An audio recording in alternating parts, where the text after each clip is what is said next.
How to change Chime debit card pin.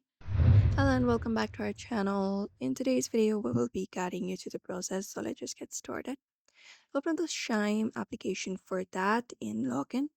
And once you are logged in, you can go to the Move Money tab from your screen, and you will be finding this particular interface on your screen. Now from there you can basically head over and go to the section right here and go to account settings, and there you will be finding option regarding your card. So just go ahead and find it up, and there once you find your card you can look out for the option to change your card pin. So just go ahead and follow up the process to do so and confirm it.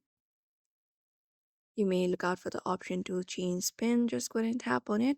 And here, first of all, provide in your old PIN. And once it is confirmed, you can just go ahead and set up your new ATM or debit card PIN. So that is it for today's video. You may follow up this process to do so. So I hope this information was helpful. Give it a thumbs up and subscribe for more tips and tutorials.